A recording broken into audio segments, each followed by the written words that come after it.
We have a list of tasks and we want to insert a row every day so that we have a fresh row with all of this formatting here. Now, if we insert a row after one, we're going to get exactly the format of that first row. So we need to go to the second row and insert one above.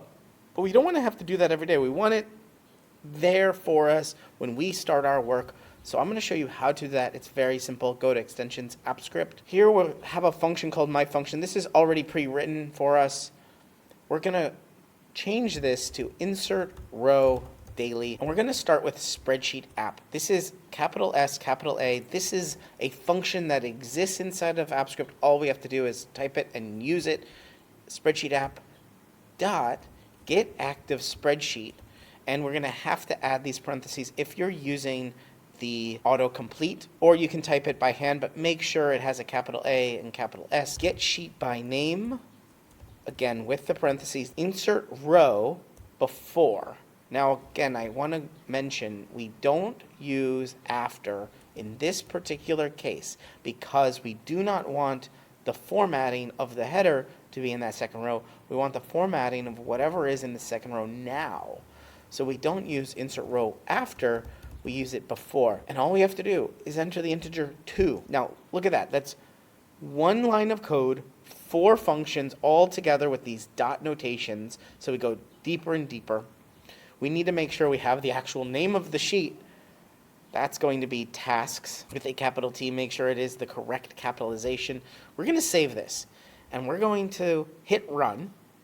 Make sure you have Insert Row Daily is selected here. If you have multiple functions, you'll have a drop-down menu of all those functions. Click Run. You may have to authorize it the very first time you run it. Let's go back to our sheet, and there it is. There is our row already waiting for us. But we don't want to have to come in here and click Run each time we want to do this. We want this done for us.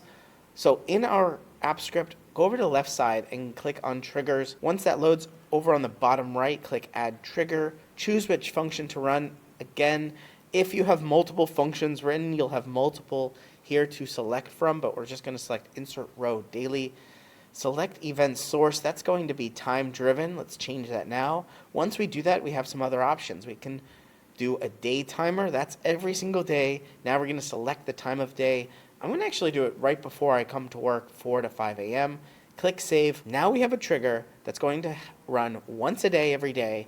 And if there's some errors or anything, we can come and check it. If we want to edit it, change the time, we can come here, click the pencil icon or edit trigger. We can edit it if we want a different time. Click Save, or we can delete this trigger. Go over to the right side, 3 buttons, click Delete Trigger. That's really important in case we want this to stop happening. Click Delete Forever. And there, that's how to insert a row every single day that actually has the you have in your sheet, not the header format. Hope you enjoyed that. You're watching Better Sheets here on YouTube. Make sure you check out this video or this video and subscribe right now to get more tips, tricks, how-tos. Get more out of your Google Sheets than you ever have before. I'm excited to be making a ton more videos here. Ask me questions down in the comments and I will answer them in future videos. But for right now, right here, one of these videos is going to be your next Google Sheet.